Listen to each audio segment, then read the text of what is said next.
using R and R lockdown to ease pain. That eases my pain.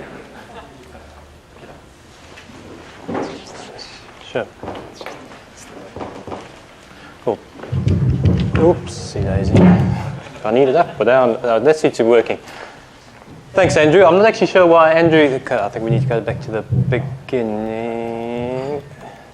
I'm not sure why Andrew actually asked me to start, because I don't have any special R skills. I don't have any special web development skills. I've got no special analytical skills, actually. So this is, if anything, a lesson in how RStudio and R Markdown are enabling those who don't have the skills required to what they need to do. Or want to do. What I am good at is inflicting pain on healthy people and measuring pain in unhealthy people. And in particular, I pay attention to a form of chronic pain called neuropathic pain. So that's pain that's caused by damage to nerve endings. So people have diabetes, HIV, chemotherapy, they'll get damage to their nerves and they might get pain associated with that. Now the thing about chronic neuropathic pain is that it's one, more difficult to treat than most other types of chronic pain, and two, you can't just pop an aspirin. If you're South African, you take a Miprodol to get most pains away. If you're in the US, you probably take an Oxy. This doesn't respond to those sort of tablets. In fact, you have to use antidepressants and you have anticonvulsants. So anti-epileptics and antidepressants work better with this sort of pain. A few years ago, I helped out an international organization look at where these sort of medicines are available in developing countries and how many of these classes of medicines are available in developing countries, and found that there's actually an inadequate supply of these medicines. And this is where you find most of the neuropathic pain is in indigent individuals. So the goal was to develop an application to the WHO, the World Health Organization, to get some extra drugs to treat neuropathic pain on their essential medicines list. And that informs governments what drugs they should be providing to their citizens. Now, I use R, but I'm a functional user, nothing special. I do a little bit of Markdown. But I was intrigued with the fact that you have such a wide variety of possibilities in terms of outputs using R Markdown. And in particular, I was interested in the ability to produce web content and as well as PDF reports. So the first place I'll start is I wanted to create a storyboard. I wanted to create a background that people could go online, they could find a story about why you need to treat neuropathic pain. What's the extent of the problem? So I Googled it, found Flex dashboard, found HTML widgets, worked through the straight boilerplate that comes essentially from RStudio, added in a few extra things about I put it as a storyboard, I added on some social media things so people could distribute it, and I didn't want my HTML widgets going up to GitHub, so I put them in a Dropbox, which could then be used from there.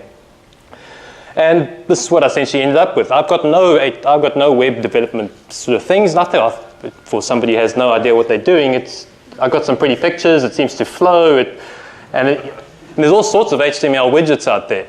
So even somebody who doesn't really know what they're doing can actually create something that's quite good. Oh, well, at least I thought it was. I don't know if it is. But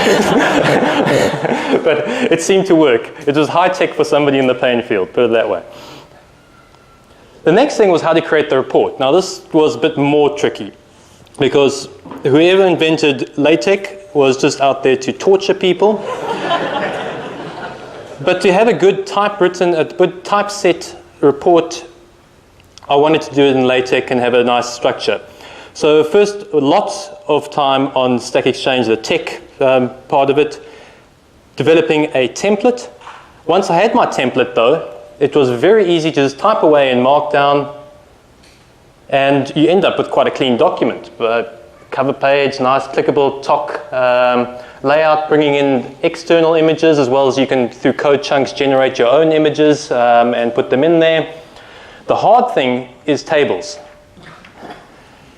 All I knew about was cable from the knitr package, which doesn't do anything sophisticated with tables.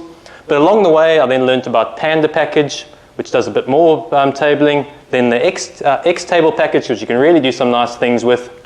And also now I've also learned about the ztable package. So if you introduce if you're interested in tables which don't have just a very basic structure, and this is probably about the simplest table I had in the whole document, you can get very sophisticated tables even if you are working in Markdown. And finally, what's important for the scientific point of view is the reference list at the end. But what's really nice about this is the ability to work it into a shareable format. So through using RStudio, you can put it up to GitHub. You can also put it on Figshare, the data. So I put all the code there, and I was quite impressed myself. I took about a whole month, but I made a makefile so people could generate the document themselves. I put the data on Figshare. This was before there was good integration between Figshare and GitHub. Now you just sync the two, and you put some metadata, and Figshare then mirrors your GitHub repository. You can do the same thing with Zenodo as well.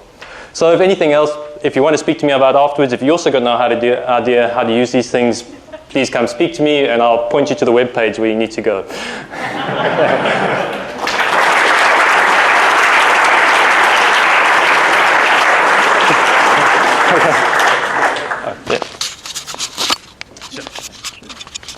Okay, next up is Lourens, who's going to be telling us about his use of R in treating trachoma. Sure.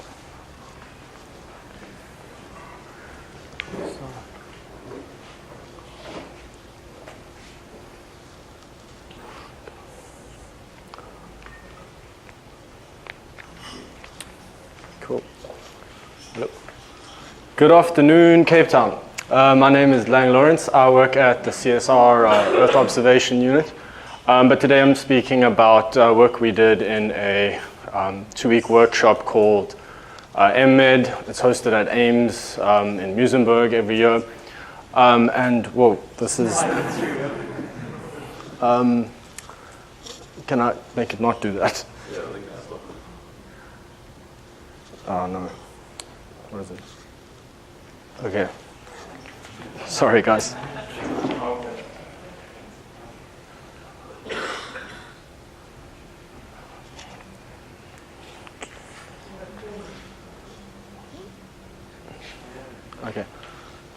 Okay, cool. So the point of the MMed workshop is to do research on epidemiology and how to model it. Epidemiology, of course, is the spread of disease. So today I'm talking about the project we worked on, which is a disease called trachoma, not to be confused with glaucoma. This disease is the leading cause of, the leading infectious cause of blindness internationally. Inflammation of the conjunctiva is the defining characteristic of infection. This can be seen in figure A. This typically begins in early childhood, i.e. 2 to 5 years in hyperendemic areas. The immune response that the body provides only partial protection against reinfection, with subsequent infections causing progressive scarring, as seen in B, which eventually leads to an intoning of the eyelid. This in turn leads to trichiasis, which is seen in C, a painful rubbing of the eyelashes against the cornea, resulting in corneal scarring and eventually blindness later on in adulthood. So trachoma is what we call the disease, but the actual germ that spreads the infection is an intracellular obligate pathogen called chlamydia trachomatis. This pathogen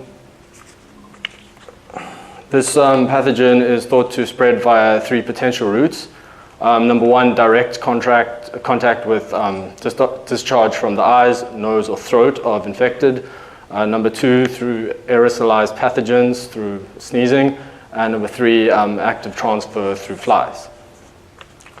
Some basic prevalence statistics estimated by the World Health Organization, 21.4 million active infections worldwide, with 1.2 million suffering blindness. And of course, it's mostly affects African countries where more rural areas, etc. To address this burden of trachoma, the World Health Organization established an initiative to eradicate the disease by 2020. That was back in '97, I think. They developed something called the SAFE strategy. standing for S, the S standing for surgical interventions, mass antibiotic distribution, facial hygiene awareness, and environmental improvements. The aim of our study was to determine whether a prevention strategy that targets only children would be effective enough to eliminate disease entirely from a community. The World Health Organization currently recommends treating everyone in a community that has a 70% prevalence.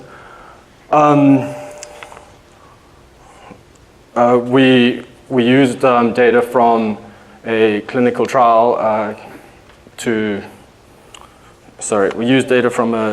trial taking place in Ethiopia to help model our parameters, and we used an SIS model because once you recover, you go back into the susceptible class. You can get infected again. There are two parameters. Beta is the force of infection, and gamma is the rate of recovery. Two different age classes, as I mentioned before, adults and children. There's the equation stuff. Here's the state transition diagram, and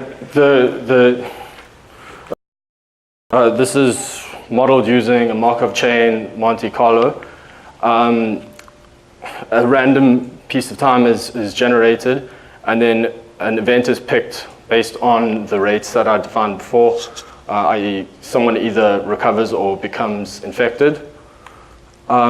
We simulated each village to 100 months to allow the model to reach a state of quasi-equilibrium, and then we did some analysis at the end. Some highlights. I'm going to have to hurry through this, sorry guys. Here's a plot of the simulation. I know it kind of looks like one of those messy undergrad plots that Jenny mentioned earlier. And in conclusion, sorry.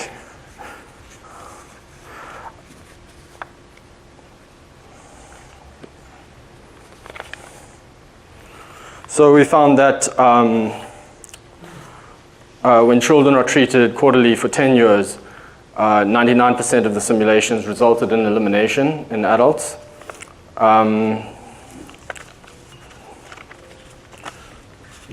for biannual campaigns only being treated twice a year at 50% coverage, 74% of the simulations resulted in elimination in adults.